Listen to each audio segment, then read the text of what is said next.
We're gonna start by hunting down some wild long grain white rice. Ooh, perfect. Now we'll just crack this open and pour in 1 cup. Then we'll add in 1.5 cups of tame water and a teaspoon of feral salt. Careful. We'll put that on the stove on high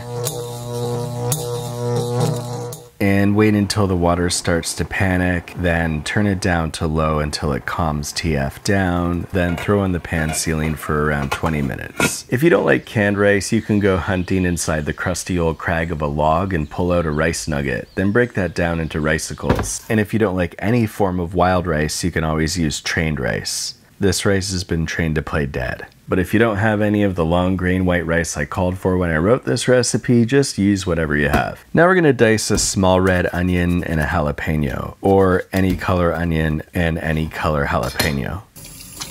Then add 3 tablespoons of olive oil to a pan on medium heat, and once that starts to shimmer like a sexy robot, we'll add in the onion and jalapeno and wang jangle that until the onion starts to brown, maybe around 7 minutes. If you can't get a jalapeno, a really bad substitute would be a pickle or green jello cut into the shape of a pickle. If you don't have one, don't worry, it will still taste good, probably. I'm pretty sure, I know for sure. Now it's time to collect some wild river beans.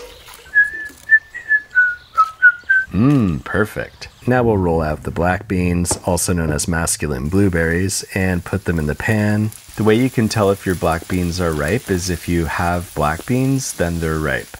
Now we'll scrape the bark off a cumin tree and add in 1.5 tablespoons. Then we'll scrape a chili vine and add in a teaspoon, and a half teaspoon of salt or more to taste. This is a spice combination I've been fairly obsessed with over the past couple years. You can go with just cumin or some cumin and curry or whatever spice combination satiates your taste station during this safe staycation. While you fight stagnation while eating crustaceans, I assume. I don't really know. I don't know what you like. Now we'll wang jangle that together until it's so dry you almost panic, but instead add half a cup of water to the pan until it's so soupy you almost panic, but then also don't panic and just cook it off for a couple minutes. But jabbers, these beans are coming along nicely. 20 minutes have passed, so we'll remove the rice sealing and fluff that with a fork. One cool fact about rice is that it's a good thing to eat. So now we'll spoon some of that rice onto a plate and cover it with the beans. Then you can eat it with a spoon or a fork, or a spork,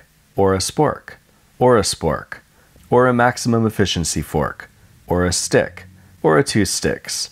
Whatever tickles your fancy, unless you don't have any tickling reflex. You suck at cooking, yeah, you totally suck.